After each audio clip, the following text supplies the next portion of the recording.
नमस्कार मित्रों श्री कृष्ण की नीति से तो हर कोई वाकिफ़ है।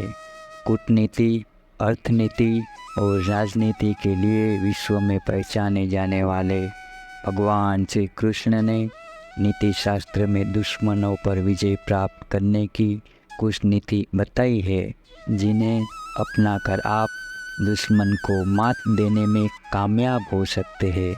जानते हैं शत्रु को परास्त करने के लिए किन बातों का ध्यान रखना जरूरी है। कोई व्यक्ति जो आपका मित्र नहीं है या जो आपसे सहमत नहीं है, वह अवश्य रूप से आपका शत्रु नहीं है। लोगों के लिए एक दूसरे से असहमत या नापसंद करना ठीक है, यह केवल एक समस्या बन जाती है यदि वे वास्तव में आपको किसी तरह से चोट पहुंचाने की कोशिश कर रहे हो तो बिल्कुल आपका वह शत्रु है। आप हमेशा आत्मविश्वास से लवरेज दिखे, अपने बारे में दुश्मन को उसको सोचने का मौका न दे। अगली बार जब आपका दुश्मन आपको उकसाने की कोशिश करे तो कुछ गहरी सांसें ले और 10 तक पीछे की ओर गिने या अपनी शांतिपूर्ण जगह खोजने के लिए जो कुछ भी करना पड़े वह करे। जब कभी आपको बात करने का मौका मिले तो आपको दुश्मन के आँखों में आँख डालकर बात करे, और अगर वो आपको परेशान करने की कोशिश कर रहा है तो आपकी इस प्रतिक्रिया की उसको कतई उम्मीद नहीं होगी। अकेले दुश्मन से निपटने का वाकई मुश्किल हो सकता है। यदि आप अपने प्रतिद्वंदी से आगे निकल जाते हैं तो आपके हारने की संभावना अधिक होती है। कुछ अन्य लोगों से बात करें जिन पर आप भरोसा करते हैं कि क्या हो रहा है, चाहे वे परिवार के सदस्य हो, दोस्त हो या आपके पेशेवर समर्थक हो।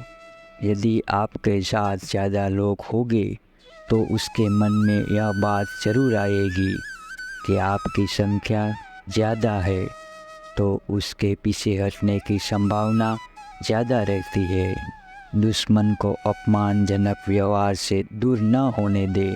यदि आप यह साबित कर सकते हैं कि आपका प्रतिद्वंदी आपको परेशान कर रहा है, धमका रहा है या आपके बारे में झूठ बोल रहा है, तो उसका इस्तेमाल उसके खिलाफ करें।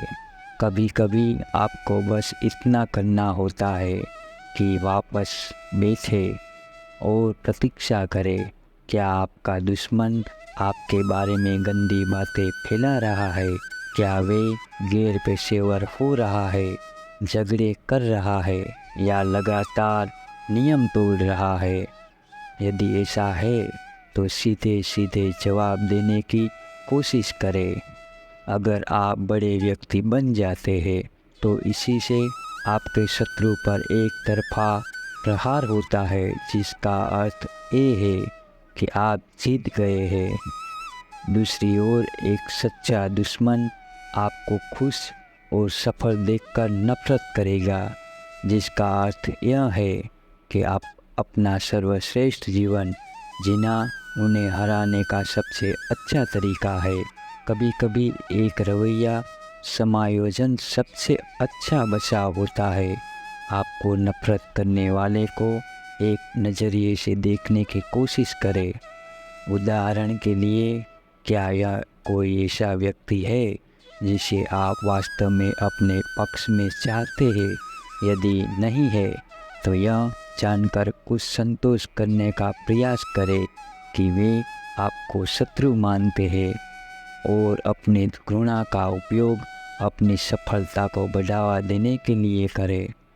किसी भी तरह की धारणा बनाने में सावधानी बरतें। रुको और अपने आप से पूछो कि तुम इस व्यक्ति को अपना दुश्मन क्यों समझते हो?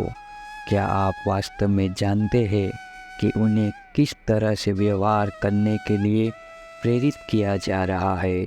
यदि आप निश्चित नहीं हैं तो अनुमान लगाने या उनके दिमाग में घुसने की कोशिश करने से बचे। हो सकता है कि उसको इस बात का अंदाज़ा भी ना हो कि उसके व्यवहार का आप पर क्या असर हो रहा है। धन्यवाद।